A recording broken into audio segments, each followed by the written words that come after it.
한 주간 동안 주의 은혜 가운데 평안하셨습니까? 옆에 사람하고 인사합시다. 사랑합니다. 축복합니다. 제목이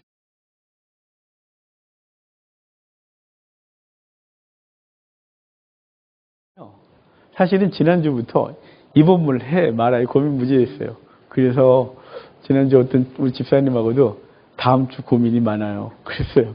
이걸 설교를 해야 되나 말아야 되나, 그냥 점핑하자니 그렇고 하자니 애매하고, 그래서 일주일 동안 고민을 하면서 그래도 이 말씀이 갖고 있는 이 두 구절이 갖고 있는 이야기를 여러분과 나눠야 될 것 같아서 오늘 나눠요. 사실은 오늘 이야기가 이상하잖아요.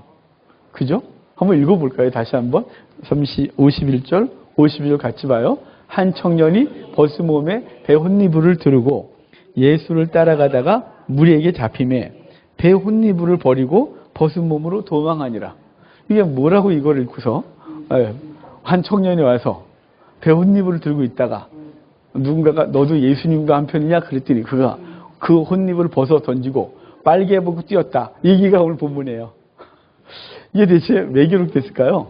이 얘기는 마가복음에만 기록이 되어져요. 이 본문이 중요한 이유는 이 본문이 마가가 썼잖아요. 근데 마가는 사실은 사도도 아니라 그랬죠.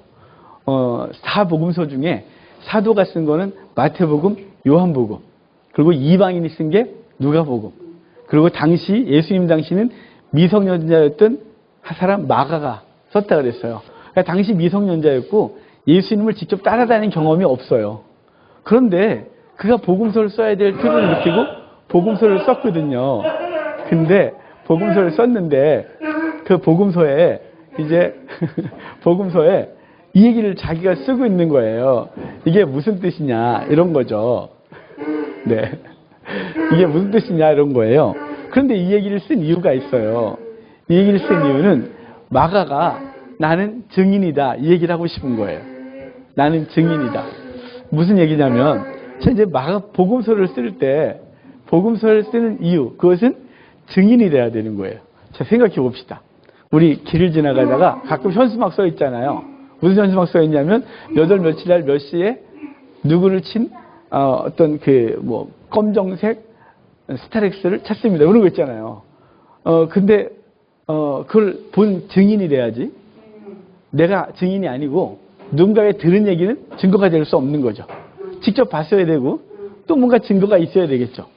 자, 마가는 마가복음을 쓰면서 내가 쓰는 이 이야기가 진리다, 진짜다, 거짓이 아니다 이 얘기를 말해야 되잖아요. 그래서 마가는 자기 이야기를 마가복음에 2번 넣었어요. 마가복음에 2번 이 얘기를 넣거든요. 그게 한 번은 오늘 본문 이야기예요. 그가 이제 예수님이 잡히신 그 밤에 배 혼니부를 들고 나갔다가 사람들한테 잡히니까 그가 그것을 벗어 던지고 뛰었다. 뻘개 붙고 뛰었다. 이 얘기를 하고 있는 거예요. 첫 번째. 자, 두 번째 자기가 그 현장에 있었다는 얘기를 하는 얘기를 볼까요? 우리 마가복음 14장 15절. 우리 여러분 안 찾으셔도 돼요. 오늘 PPT를 계속 띄워드릴 거예요. 자, 그 다음 구절 한번 띄워주실래요? 거기 PPT에 계속 있어요. 마가복음 14장 15절. 22장 10절이에요. 죄송해요. 같이 읽어볼까요? 조그맣게 띄워줬었는데. 같이 읽을까요? 이 시대 보라 너희가 성내로 들어가면 물 한 동이를 가지고 가는 사람을 만나리니 그가 들어가는 집에 따라 들어가서 그래요. 누가복음에도 기록되어 있긴 해요. 이 본문이 예수님께서 이제 6월절 만찬을 하기 위하여 제자들이 물어요. 선생님 어디서 이 만찬을 준비할까요? 그랬더니 오늘 그 누가복음 22장 10절 말씀대로 보라 너희가 성내로 들어가면 물 한 동이를 가지고 가는 사람을 만나리니 그가 가는 집으로 따라 들어가라 그래요. 물 한 동이를 가지고 가는 사람이 있을 건데 그를 따라가래요. 그 물 한 동이를 가지고 가는 사람이 누구냐면 마가예요.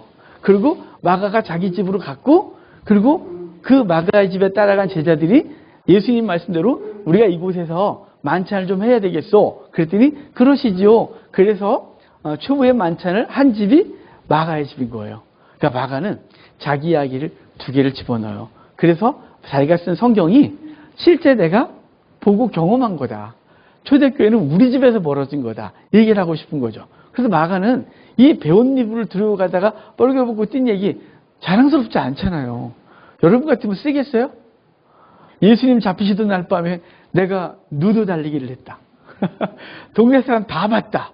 이게 무슨 자랑거리라고 이걸 쓰겠어요. 하지만 그 부끄러운 사건이기 때문에 그날 밤에 사람들이 다 기억해요.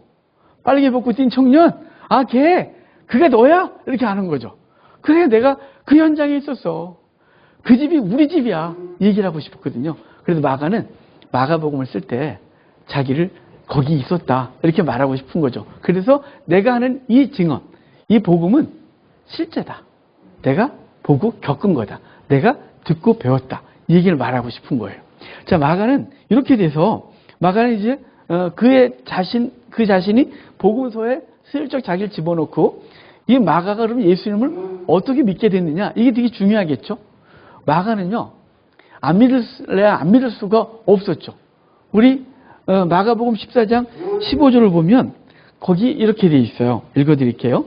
그리하면 자리를 펴고 준비한 그 큰 다락방을 보이리니 거기서 우리를 위하여 준비하라. 그래요. 그 집에 가면 이런 일이 있을 거라고 마가복음엔 다시 이어서 얘기를 하고 있죠. 큰 자리를 준비하고 큰 다락방을 예비하고 있을 거래요. 이 집이 다락방이 되게 큰 거예요. 다락방 전에도 설명드렸지만 우리 시골집에 있는 조그만 다락방 그거 아니에요. 거기 집 넣는 데지 거기 사람 살겠어요? 사람 살았네. 제가 살아봤어요. 우리 아이들 어릴 때 너무 집이 좁아서 다락방에 저희 다락방 이렇게 앉으면 머리 닿는 방이 하나짜리 다락방 하나짜리 다락방에서 저희 집사람하고 둘이 들어가 자는데 죽는 줄 알았어요. 더워서. 정말 다락방에 사람 살 수 있네요. 그런데 그 다락방 그런 다락방 아니에요. 거기서 어떻게 많지 않네요. 다락방은 2층을 다락방이라 그래요. 그래서 환기가 잘 되고 굉장히 넓죠. 근데 마가의 집이 되게 컸던 것 같아요. 그래서 큰 다락방이라고 그랬잖아요. 예수님의 12제자만 간 게 아니고요. 예수님과 함께 따라갔던 많은 무리들. 그의 엄마도 있었고, 그의 세베대의 엄마도 있었고, 그 다음, 세베대의 부인이죠. 야고보와 요한의 엄마. 그리고 그 외에 많은 제자들이 막 따라갔단 말이에요. 그러면 거기서 얘들아, 너네는 오지 마. 12명만 들어간다. 그랬을까요? 아니죠. 그 집에 예수님을 따르던 나름 제자라고 하는 무리들이 다 들어가서 만찬을 했어요. 그리고 그것을 다 그 마가의 엄마가 식사를 제공하는 거예요. 그러니까 이 집이 되게 부잣집이죠. 아까 배운 이불을 들고 있다가 그걸 던지고 갔다 그랬죠. 이 배운 이불은 이게 수입품이래요. 그거 되게 비싼 거래요. 웬만한 사람은 자기 겉옷 입고 있다가 겉옷 덮고 자고 그랬단 말이에요. 근데 이불이 따로 있는 집. 부잣집이에요. 아주 부잣집. 수입품, 명품 이불을 덮고 자든 그거 자고 있다가 예수님의 제자들이 만찬을 하고 그리고 나갔잖아요. 마가는 그들이 나간 걸 기억했는데 갑자기 우당탕 하고 들어왔어요. 들어왔는데 보니까 제자들이 막 정신을 들어와서 하는 말이 뭐냐면 선생님이 잡혔다는 거죠. 마가가 자다가 깨갖고 뭔 일이래? 그래갖고 옷 입을 생각을 안 하고 그냥 이렇게 두르고 나갔다가 그가 관심 있게 보니까 사람들이 잡는 바람에 벗고 뛰었단 말이죠. 그날 밤을 잊을 수 있겠어요? 자기네 집에 떼거리가 들어와서 엄청나게 먹었고 거기다가 그 제자들이 너무 이상한 게 원래 무리가 들어오면 막내가 발을 씻어주는 거라 그랬죠. 내 손님이 오면 우리 집 종이 씻어주는 거고 귀한 종이 오면 주인이 씻어주는 거예요. 그런데 무리가 들어오면 그렇게 여간방처럼 또 이 집처럼 6월절이 되면 자기 집을 다 개방해서 마당까지 다 개방해서 사람들이 들어와서 6월절 절기를 지키게 하고 돌아가게 하거든요. 그때 그 모든 소유는 하나님 거예요. 그래서 우리 집에 있는 음식, 우리 집에 있는 모든 것들은 하나님 거라 그래서 모든 걸 다 제공해야 돼요. 그러니까 그 집이 엄청나게 많은 걸 제공하고 있었죠. 그랬더니 그들이 나갔다고 들어오더니 정신없이 하는 바람에 마가는 그날 밤을 정신없이 보냈어요. 잠도 하나 못 자고 창피하기도 하고 이게 무슨 일인가 싶기도 하고 잘못된 사람 들여서 우리 집 망한다 싶기도 하고 정신없던 거죠. 그러다가 예수님의 부활하신 날 그 집도 난리 났어요. 제자들이 문 닫고 있다가 아침에 새벽에 나갔다 오더니 또 막 뛰어들어오는 여자들이 막 소리 지르면서 고음으로 큰일 났다고, 선생님이 시신이 없어졌다고. 그랬더니 요한과 베드로가 막 우당탕 뛰고 나가더니 예수님 부활하셨다고. 그럼 막 들어가고 난리가 나고 문 잠그고 있는데 갑자기 예수님이 벽을 뚫고 들어오셔갖고 평안하냐? 그래갖고 난리가 나고. 이 집이 진짜 마가는 별 희한한 일을 다 겪는 거예요. 그 짧은 날 동안. 그러고 있다가 얼마 있다가 성령이 임하고 그 예수님이 이제 승천하시고 나서 떠나지만 또 그 집에 다 모여갖고 집에 안 가고 여기서 난리가 나 있는 거죠. 그럼 갔어야 돼요. 이 집에 뭘 먹을 게 이렇게 많다고 계속 40일을 머물러 있다가 또 예수님 승천하시고 열흘을 또 거기서 기도하고 성전 가서 기도하고 돌아오더니 성령이 충만해져갖고 그 전까지는 벌벌 떨던 사람들이 난리가 나서 이제 충만해서 나가 복음 증거하고 그들의 설교 때문에 3,000명이 돌아오면서 이 집에 먹을 게 다 떨어지고 바나바가 땅 팔아서 그 돈 갖다가 받침으로 그 집에서 3,000명, 5,000명이 계속 몰려들어오고 초대교회가 생성된 집. 그럼 마가가 어떻게 그 현장에 있었는데 예수님을 안 믿어요? 예수님은, 마가는 자연스럽게 예수님을 만날 수밖에 없는 구조를 갖고 있는 거예요. 여러분, 모태신앙은 복받은 줄 아세요? 모태신앙이들은 종종 피곤하거든요. 왜냐하면 자기는 싫은데 가야 되잖아요. 저 뒤에 있는 우리 아들놈이 요즘은 그래도 저희 교회 앉아있지만 어릴 때 우리 1부에 끝나면 집에 가려는 거죠. 우리는 5예배까지 다 드렸잖아요. 옛날에 성경 공부 시키고. 그럼 제가 그랬어요. 애들은 다 갈 때 왜 나만 앉는다고. 있어라 자식아. 그럼 이제 팍 쓰고 앉아갖고. 여러분들 모태신앙들은 괴로워요. 자기 의지와 상관없이 교회에 있어야 되잖아요. 자기 의지와 상관없이 봉사도 해야 돼요. 또 부모님이 죽기 전까지 또 싫어서 교회 나와야 돼요. 효도잖아요. 효도. 그런데 그런 상황이 그렇게 싫어도 앉아있고 듣다 보면 뭐가 생기냐면 믿음이 생기고 그리고 그도 천국 백성 되게 되는 놀라운 은혜가 있는 거죠. 마가는요, 부모 잘 만나서 얼떨결에 예수님 만난 사람이에요. 그 집에서 별일이 다 벌어지는 것 때문에 마가는 그 물동이를 가다가 손님이 끌었고 그리고 그날 밤에 뻘거벗고 뛰는 바람에 유명해졌고 그리고 그 사건 이후에 성령이 어떤 분인지 초대교회가 어떻게 생성되는지 그리고 그 초대교회에서 사도들이 나가 설교하고 그리고 사람들은 몰려와서 밥을 먹으면서 그 충만함과 기쁨이 그 집에서 충만했던 어마어마한 일이 그 집에서 계속 벌어지는 거예요. 또한 베드로가 잡혔을 때 그 잡힌 밤에 그들은 거기서 밤새도록 기도했고 그런데 베드로가 하나님께서 문을 열어주신 바람에 그가 천사에 이끌려 마가의 집에 왔을 때 두드렸더니 그 마가의 집에 로데라는 계집종이 있고 그가 나와서 보고 베드로다 그래갖고 또 난리가 나서 갇혀있던 사람이 풀려나고 그를 축복하여 베드로를 내보내고 그 이후에 엄청난 일이 벌어지고 스데반의 순교 이후에 많은 사람이 흩어지면서 그는 그 흩어짐과 함께 그도 나름대로 이제 다음의 사역을 위하여 이제 이동하는 게 마가 이야기예요. 성경은 여기서 이렇게 되어지는데 본격적으로 마가가 등장하는 이야기가 있겠죠. 마가가 본격적으로 등장하고 마가를 어떻게 하나님의 일을 감당하는 사람이 됐느냐 이 얘기예요. 자, 우리 볼까요? 사도행전 12장 25절을 보면요. 사도행전 12장 25절에 제가 읽어드릴게요. 바나바와 바울이 부조하는 일을 마치고 마가라는 요한을 데리고 예루살렘에 돌아가니라. 예루살렘에서 돌아오니라. 자, 지금 예루살렘으로 간 게 아니라 예루살렘에서 돌아왔대요. 그럼 여기가 대체 어디냐? 당시 예루살렘이 기근으로 굉장히 어려움을 겪었거든요. 그러니까 예루살렘 교회가 고난을 당하고 있는 거죠. 그 예루살렘 교회의 시작이 누구네 집이에요? 자기네 집이에요. 그런데 지금 마가는 어디 왔냐면 시리아 안디옥. 지금 전쟁이 한참 중에 있는 그 레바논 그 위에 시리아가 내전으로 오랫동안 있었잖아요. 시리아의 그 윗부분에 시리아 안디옥이라고 있어요. 그 안디옥에 이방인들이 모여. 그러니까 스데반의 순교로 인하여 막 흩어져서 요단강 건너 요르단 땅 흩어진 사람도 있고 그리고 쭉 올라가서 시리아 안디옥에 있기도 하고 지금 현재 시리아의 수도는 다메섹에 올라가서 거기서 신앙생활하는 사람들이 있고 이집트로 내려가서 신앙생활하는 사람들이 있고 전 세계로 흩어져 버렸어요. 교회가. 마가네 집에 있던 교회가 다 흩어져 갖고 그랬는데 특별히 지금 여기 마가는 어디에 있었냐면 안디옥에 있었어요. 그래서 안디옥에 있었던 바나바와 마가가 안디옥에서 헌금을 좀 걷어서 예루살렘에 와서 부조하고 예루살렘을 도와주고 안디옥으로 돌아간 얘기를 하고 있는 거예요. 이때부터 마가가 등장해요. 누구 때문에 마가는 이렇게 하냐면 그의 가족 바나바예요. 왜 지금 가족이라 그러냐면 우리 성경엔 외삼촌이라고 되어 있거든요. 그런데 사실은 원어를 보면 우리 성경에도 그렇게 돼 있어요. 나중에 우리 골로새에서 보겠지만 그런데 그는 원어를 보면요 사촌이에요. 그래서 우리 개혁 성경하고 현대어 성경 빼고 뭐 가톨릭 성경, 쉬운 성경, 무슨 번역 다 뭐라고 됐냐면 사촌이라고 번역했어요.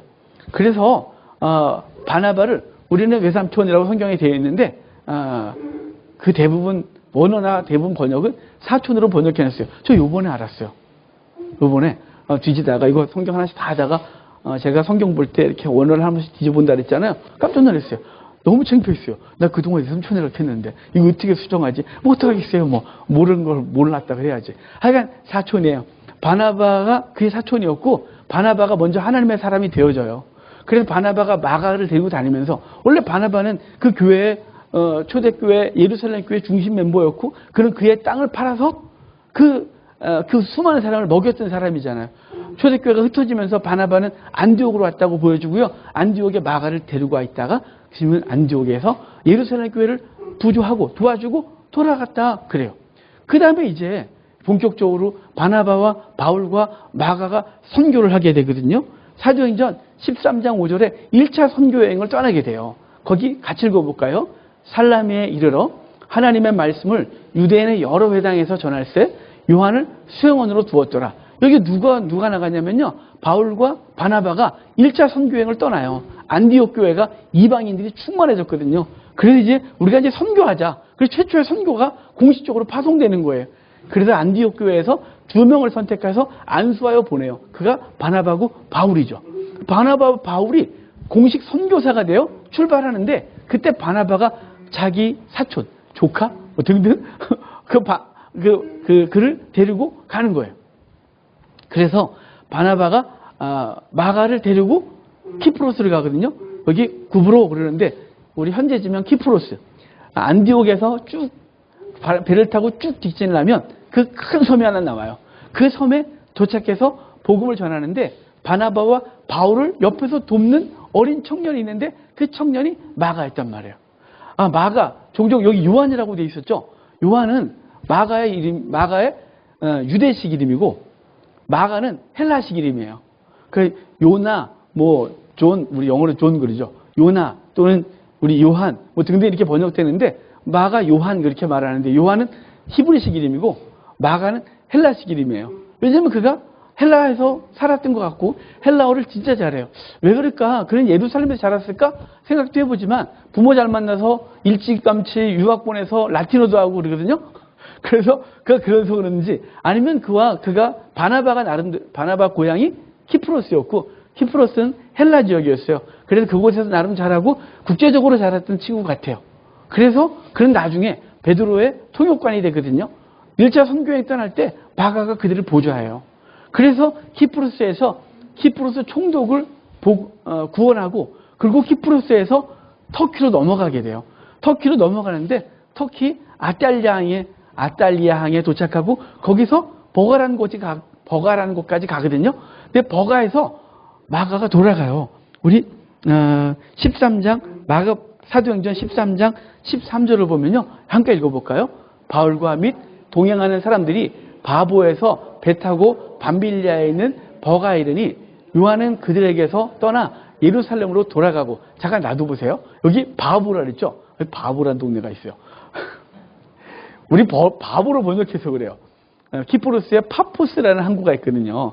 이 파포스 항이 우리 미의 여신 비너스가 아프로디테가 이렇게 바다에서 쫙 이렇게 가리비 조개 타고 딱 올라와서 가릴 건 다 가리셨어요. 그래도 그분이 첫 번째 발을 디딘 육지가 이 파포스 항구예요. 파포스 항구에서 이 여인을 그 신을 기리죠. 하여간 어쨌든 그 항구에서 배를 타고 아탈리아로 가고 아탈리아에서 좀 가면 바보래. 여기 버가라는 동네가 나오거든요. 이 버가라는 동네에서 마가가 떠났대요. 왜 떠났냐면요. 그 앞에 버가에서 산맥을 하나 넘어서 가야 지금 터키 땅에 그 고원이 나오는 거예요. BCD 안디옥 지역까지 갈 건데 거기가 해발 2,000m예요. 그 땅이 터키 땅이 해발 2,000m인데 그걸 넘어가려면 해발 3,000m가 넘는 산맥을 넘어가야 돼요. 그 타우로스 산맥을 넘어가야 되는데요. 여름에는 강도대가 무지하게 출몰했고요. 겨울에는 눈사태나 이런 것 때문에 그 여행자들이 거기 가기를 싫어했어요. 그런데 어찌됐거나 넘어가야 되니까 목숨 걸고 넘어가는 고개인 거예요. 그런데 여기 마가가 여기서 삼촌한테 그래요. 사촌한테, 베드로한테, 바울한테. 오늘 이렇게 이름이 많이 헷갈릴까? 그에게 그렇게 말해요. 버거! 그래서 거기가 버가예요. 그래서 버거! 그리고 이제 돌아가요. 그리고 바나바와 바울은 그 산맥을 넘어가고 안디옥에 가서 이스드라, 루스드라, 이고니온, 더베 이쪽에 가서 복음을 증거하고 바울이 거기서 매를 맞고 돌아가죠.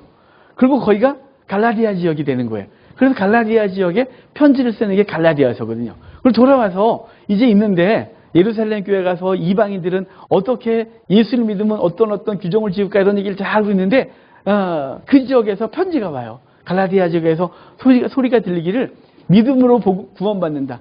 할례나 율법을 지켜서 구원받는 게 아니라 믿음으로 구원받는다라는 얘기를 가르치고 왔는데 교회가 그 유대인들 회당 가서 복음 전했는데 그 복음을 전해드리는 기독교들이 되게 짧은 시간 들었잖아요. 다시 유대인들이 그들을 설득해서 아니야 율법을 지켜야 되지. 봐봐 성경에서 할례를 행하라 그랬잖아. 할례 행하는 거야 라고 했더니 이들이 듣다가 정신없으니까 바울한테 편지했고 바울이 편지하기를 갈라디아 지역에 편지한 게 믿음으로 의로워짐에 대한 얘기라는 거예요. 그러고 나서 얼마나 걱정됐겠어요. 안 되겠다. 다시 가서 좀 돌아보고 이들을 좀 안정시키자. 그래서 바나바하고 결의하고 가자. 우리가 1차 전도행 갔던 그 지역 쫙 돌아보고 교회들을 다시 흔들리는 성도들 안정시키고 믿음을 다시 굳게 하고 어때? 가자. 그랬더니 바나바가 오케이. 그랬어요. 거기까지 좋았는데 바나바가 사촌 마가를 데려와요. 그러니까 바울이 가만 안 있어요. 자, 우리 15장 사도행전 15장 37절부터 39절인데요. 여기 같이 한번 읽어볼까요? 바나바는 마가라는 요한도 데리고 가고자 하나 바울은 밤빌리아에서 자기들을 떠나 함께 일하러 가지 아니한 자를 데리고 가는 것이 옳지 않다 하여 서로 심히 다투어 피차 갈라서니라. 자, 바나바는 그래도 마가가 회개하고 잘못했어. 정말 다시는 안 그럴게요. 그래갖고 마음을 굳게 하고 왔는데 바울이 강팍하잖아요. 바울 되게 세거든요. 아닌 건 죽어도 아니에요. 그러니까 마가 데려갔다가 그 선교 여행이 망쳐졌어요. 그 수습하느라고 힘들었단 말이죠. 근데 또 가자라니까 안 돼. 안 돼 이놈은. 절대 못 가. 그래갖고 바나바는 데려가자고 마가는 안 된다 그래서 둘이 크게 다퉜대요. 그러니까 하나님의 일을 하다 보도 다툴 수 있어요. 그래서 바나바는 마가 데리고 그래 싫다니. 그래서 마가 데리고 키프로스가 자기 고향이거든요. 그곳에 가고 바울은 난 배도 안 타. 네가 거기야. 그래서 바울은 육로로 다시 이제 더베, 루스드라, 이고니온, 안디옥을 향해 가는 거예요. 근데 갈 때 신라를 데리고 가죠. 마가하고 바울은 다시는 친해질 것 같지 않았어요. 바울은 마가를 사람 취급 안 하는 거예요. 저런 인간하고 같이 사역하면 안 돼. 뭐 이런 거죠. 우리도 그럴 때 있지 않아요? 종종 우리 사역자들도 사역을 하다가 힘든 사역이 있어요. 같이 일을 맞춰서 막 가다가 막 중간에 틀거나 막 하자 그래놓고 안 하고 그러면 막 이걸 계속 가야 되나 말아야 돼 싶고 정말 힘들 때 있거든요. 그러면 이 못된 우리들은 이러죠. 다시는 저놈하고 일 안 해. 저 인간하고 다시 일하면 내가 이름을 내가 바꿔버린다. 내가 황씨가 아니고 내가 이씨다. 막 이렇게. 이씨가 나쁜 건 아닌데. 그러니까 이렇게 바꿔먹는 거죠. 싫은 거예요. 바나바와 바울도 그랬대요. 그런데 얼마 지나지 않아서 바울이 마가를 동역자라 그래요. 사도 바울이 1차 끝나고 2차 때 이랬죠. 3차 전도행 끝나고 예루살렘 왔다가 잡히고 로마로 압송되거든요. 로마 감옥에 있을 때 5개의 성경을 써요. 에베소서, 빌립보서, 빌레몬서, 골로새서, 라오디게아서. 근데 라오디게아서는 없다 그랬죠. 근데 골로새 교회에 편지를 쓰면서 마가 얘기를 하거든요. 자, 우리 골로새서 4장 10절 같이 읽어볼까요? 나와 함께 갇힌 아리스다고와 바나바의 생질 마가와 이 마가에 대하여 너희가 명을 받았음에 그가 이르거든 영접해라. 여기 생질이라는 단어가 바로 사촌이라는 단어라서 다른 성경은 다 사촌으로 번역했어요. 어찌됐거나 그를 데리고 오래요. 마가를 데리고 오라 그래요. 마가가 그리운 거죠. 그런데 마가가 어떻게 여기까지 왔고 바울하고 친해졌냐? 이걸 알아야겠죠. 성경에 기록되어 있지 않는데 사도 바울이 예루살렘에 잡혔다가 로마로 압송돼 가요. 압송돼서 거기서 2년 동안 로마 감옥에 있거든요. 그때까지는 어떤 사도도 로마에 가본 사람이 없어요. 로마의 복음 증거가 안 됐거든요. 누가 복음 증거했냐면 사도행전 10장에 고넬료가 유다에 왔다가 예수님 영접하고 그의 온 집안이 예수님 영접하고 로마로 돌아갔고 그래서 그가 로마 교회를 세웠을 거라고 추측할 뿐이에요. 공식적으로 사도가 간 적이 없어요. 그런데 그 사이에 누가 오냐면 2년 사이에 베드로가 로마로 와요. 근데 베드로가 로마로 오는데요. 베드로의 통역관으로 누가 따라오냐면 마가가 따라오는 거죠. 왜냐면 베드로가 라틴어를 할 줄 모르는 거예요. 베드로가 그래서 유대어도 히브리어도 하겠죠? 아람어도 할 거예요. 그리고 헬라어도 하겠죠. 왜냐면 유대 공용어니까. 유대 땅에서 살려면 이 세 개는 기본으로 해야 되는 거예요. 대단하죠? 지금요, 이스라엘 가면 걔네 세 개 해요. 히브리어, 아랍어, 영어. 그래서 우리가 가서 막 영어 헤매잖아요? 그럼 우리를 꼬맹이들이 아래로 훑어봐요. 영어도 못하는 것들이. 그럼 우리가 듣다가 한국말도 못하는 것들이. 이거 말이죠. 어찌됐거나 그 세 개 그래요. 근데 베드로는 라틴어는 모르겠는 거예요. 라틴어는 세계 공용어가 아니었거든요. 그런데 어릴 때부터 유학 다녔던 마가가 그것도 잘하는 거예요. 그러니까 유학 다녀온 사람들은 하나님이 할 일이 많아요. 그러니까 우리같이 이게 여기서만 사는 사람들은 한정돼 있잖아요. 어찌됐거나 마가가 베드로의 통역관으로 로마에 갔고 아마도 그때 만났을 거라고 보여져요. 베드로가 그 세월이 지난 이후에 마가는 그때 처음에 그 실패했던 그 두려워서 돌아가서 그 선교 사역을 망쳤던 마가는 그리고 그 이후에 2차 때 자기 사촌 바나바와 그 바울이 싸운 걸 보면서 자기가 어떤 존재인지 알았던 거죠. 그 이후에 시간이 지난 후에 어떤 과정을 통해서 베드로의 통역관으로 로마까지 갔고 로마에서 바울을 만나고 바울이 그때야 마가를 인정하는 거죠. 너무너무 사역을 잘하는 거예요. 그 실패했던 사역자. 그런데 그가 훌륭한 사역자가 되어 있는 거죠. 그래서 바울은 골로새에 편지를 쓰면서 마가에 대한 얘기를 하고 있는 거예요. 그리고 사도 바울이 순교할 때 있어요. 순교할 때 마지막 죽음 앞에서 편지 쓴 게 죽음 앞에서 마지막으로 쓴 게 디모데 후서거든요. 디모데 후서 한번 볼래요? 4장 11절인데 같이 읽어봐요. 누가만 나와 함께 있느니라. 내가 올 때에 마가를 데리고 오라. 그가 나의 일에 유익하니라. 죽음 앞에서 보고 싶은 사람이에요. 전 이 장면이요. 와, 사도 바울과 마가가 갖고 있는 어떤 그 관계예요. 맨 처음에 실망했던 사람이에요. 맨 처음에 그 꼴도 보기 싫었던 거예요. 저런 사람 같지도 않은 인간 같으라고. 저런 바보 같은 놈. 이렇게 했는데 그 마가가 열심으로 주의라는 거 보면서 그 마가의 젊은 마가를 비록 자기가 데리고 다니는 사람 아니었어요. 바울의 수제자들은 디모데, 디도죠. 근데 베드로를 따라다니면서 베드로의 사역을 열심으로 돕고 있는 그 마가가 보고 싶다 그러는 거예요. 그래서 순교 앞에서, 죽음 앞에서 마가를 데려와. 그런 데게 유익해. 그래서 마가 얼굴 보고 싶은 베드로의 마음이, 사도 바울의 마음이 있는 거죠. 오늘 베드로, 바울 왔다 갔다. 자, 그런데 베드로가 쓴 성경도 있겠죠? 베드로 전서 5장 13절 한번 읽어볼게요. 베드로 전서 5장 13절 같이 읽어요. 택하심을 함께 받은 바벨론에 있는 교회가 너희에게 무난하고 내 아들 마가도 그리하느니라.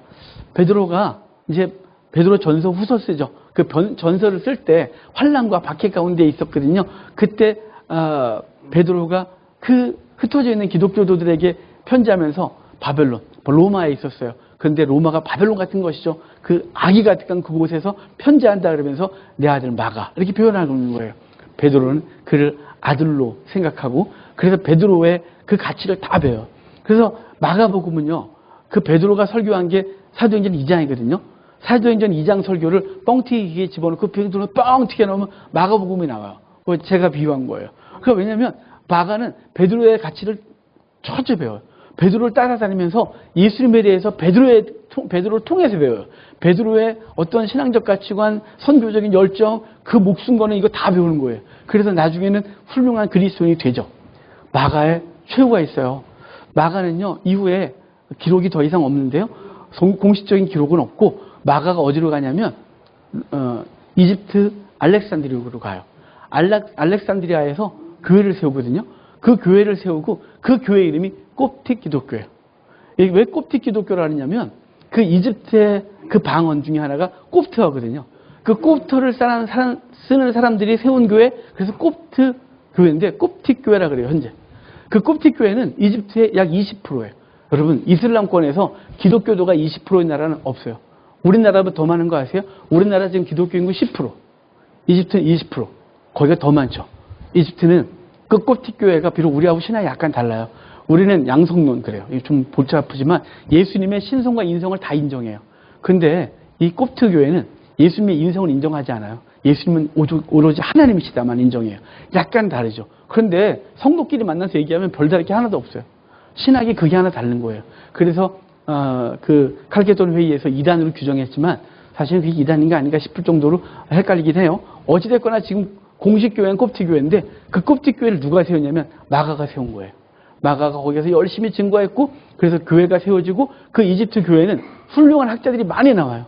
그래서 알렉산드리아 학파라는 학파가 나올 정도로 이집트 교회는 굉장히 성장하고 북아프리카 지역의 극중심이 되는 교회가 알렉산드리아예요.